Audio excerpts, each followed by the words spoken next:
we learned that the Facebook so-called whistleblower, right, is meeting with the January 6th committee. I wonder what they'll talk about. I mean, that seems completely rational and normal, right?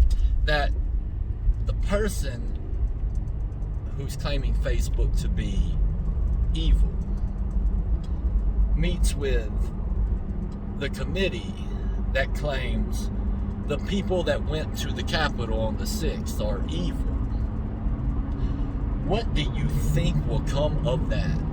All my Facebook friends, that means the end of me. This is going to be the next coordinated Nazi-like, certified Nazi move toward censorship of anything that opposes the regime of the failures. See, the funny thing about people that really can't make it, they either accept that what they're doing doesn't work and they need to correct something in themselves, and they face that, or they decide there's something wrong with the world and they go out and decide to correct the world. What happens when the loser wins? When the cheater comes out on top by cheating? It's pretty simple. Then he knows there's something wrong with the world because they wouldn't participate in the game the way he wanted it played. So he changes the world's game. He doesn't.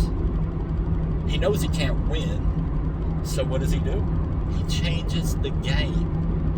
Because there's nothing wrong with him or them. There's something wrong with you, the world. So the world needs to change to play his way, which someone will beat him at.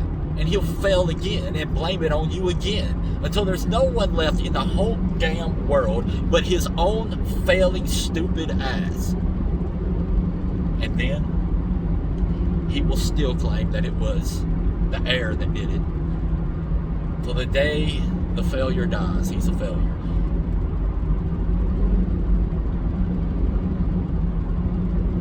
The coward, he dies 1,000 times, reliving every failure he's ever had, blaming everyone else for his mishaps,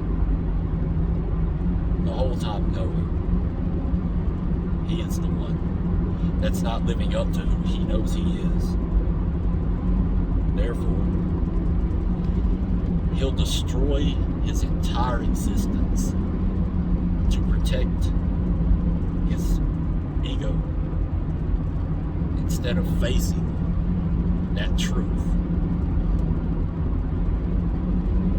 The truth that says, pay attention. Critique yourself. Listen to the people that are telling you what to do and how to correct. For if you do not, you will be left alone and hate yourself and hate everything that you have. Jim Rome said, thought everybody didn't like to pay their taxes. He says, no. Some of us have moved way beyond that. Some of us love to pay our taxes. Why not feed the golden goose that lays the egg, golden egg, the goose that lays the golden egg? Say, well, it's a fat goose. Okay, the goose probably eats too much, but so do we.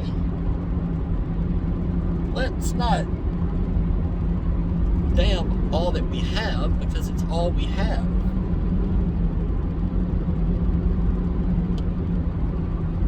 See, that is the difference in the winner and the loser. Say, Oh God, I gotta pay my bills. No, no, no, no, no, no. Oh yes, I can pay my bills.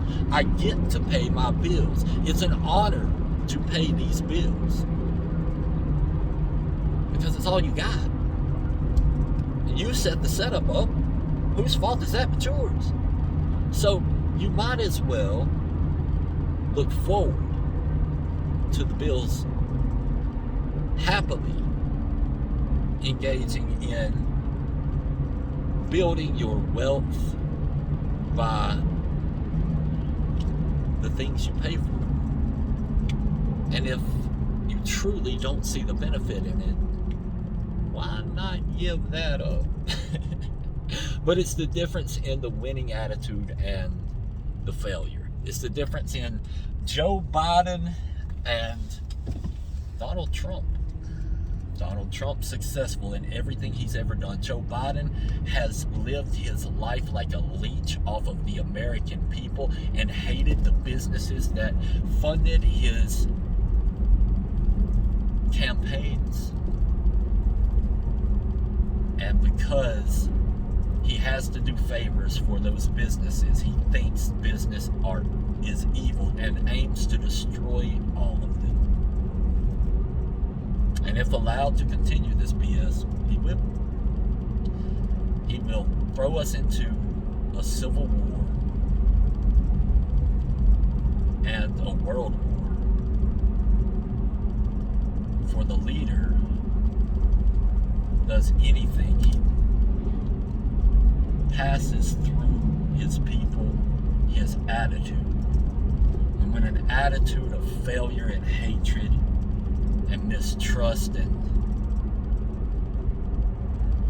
avoiding reality is passed through a world from the same avenue that freedom and happiness and responsibility and individual liberty and independence, especially when it's corrupted that bad, then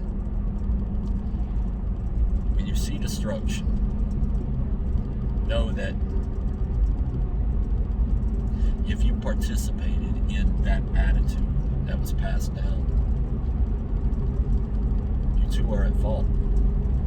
If you see that in yourself,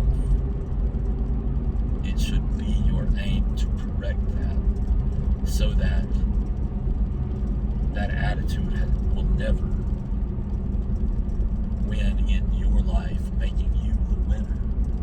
And you can do that. It's just a decision. It's a decision that's made frequently. You can't make it once, but you frequently say, I'm going to choose to enjoy, to love, doing the things that I do, to enjoy my life, to make people better, to build people up, to love my neighbors, love my friends, and love what I do. I'm going to love my work. I'm going to love my responsibility because that's all I have.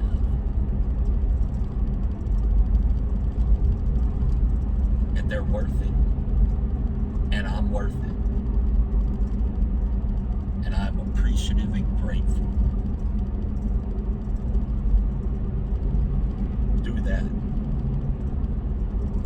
Because everything will change for you when you change.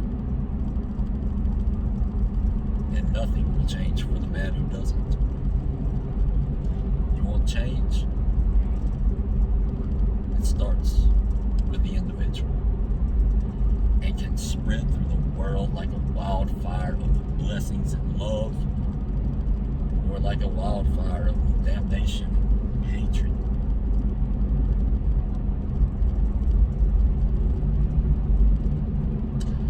Because as Winston Churchill said, the truth is incontrovertible.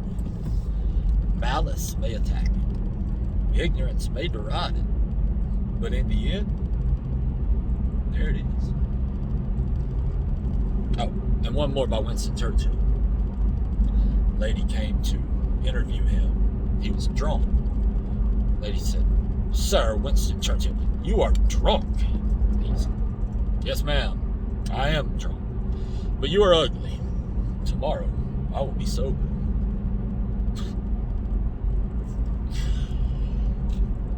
Some things are just funny.